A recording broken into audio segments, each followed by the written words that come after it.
Bonjour. L'information est reprise par la quasi-totalité de vos journaux parus ce jour.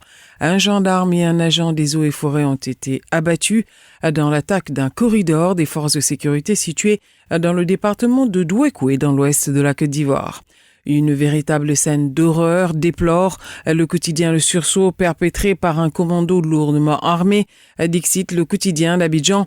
Soir Info fait savoir qu'un ratissage serait en cours afin de retrouver les traces des assaillants qui ont disparu dans la nature. Vos journaux s'intéressent également aux coulisses de la visite privée du chef de l'État en France.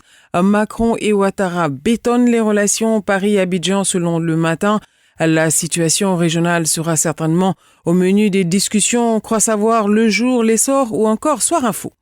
En attendant, le quotidien d'Abidjan fait le point des derniers préparatifs de la présentation du nouveau parti de Laurent Gbagbo vers la naissance d'un petit parti selon le Patriote. Le journal de décortiquer les 4 obstacles qui, selon lui, jalonnent le chemin de ce qui s'annonce comme une grande désillusion avec un argumentaire fondé en 4 points. À savoir la naissance d'un nouveau parti dans un contexte marqué par l'éclatement de sa base militante, où le mythe a pris un coup pour ses déboires conjugaux.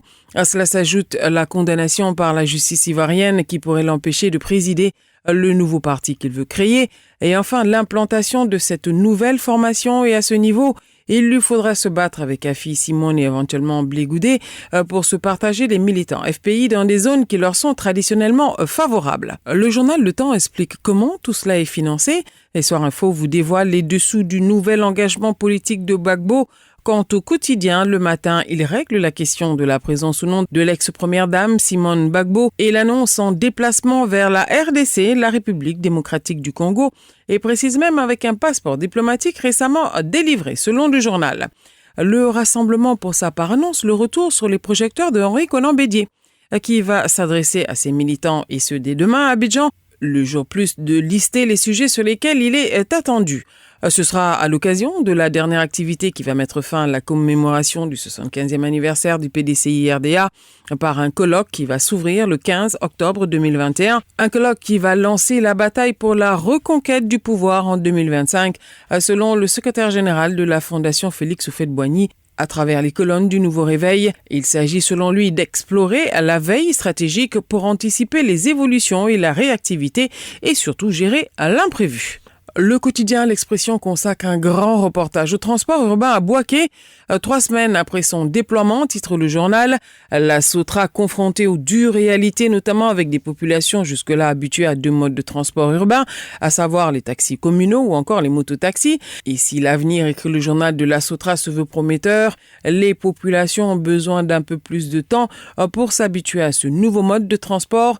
Il faut en plus multiplier les points de vente, les cartes d'abonnement et surtout que le réseau s'étende aux gros quartiers. L'information est également sportive avec ce que le mandat qualifie de rififi au comité d'organisation de la Coupe d'Afrique des Nations de football, la COCAN 2023.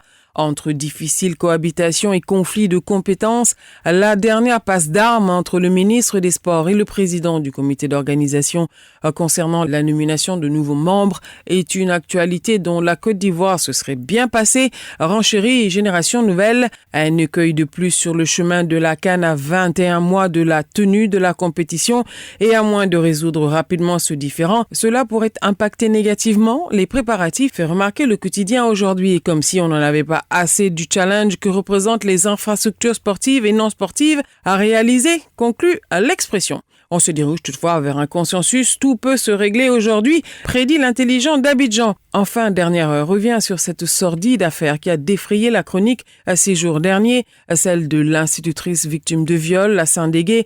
Le présumé violeur aurait été arrêté selon le journal, photo à l'appui et citant même le mouvement des instituteurs pour la défense de leurs droits, le MIDD, et quelques mouvements de défense des droits et de la société civile qui sur cette question souhaitent une justice de fermeté.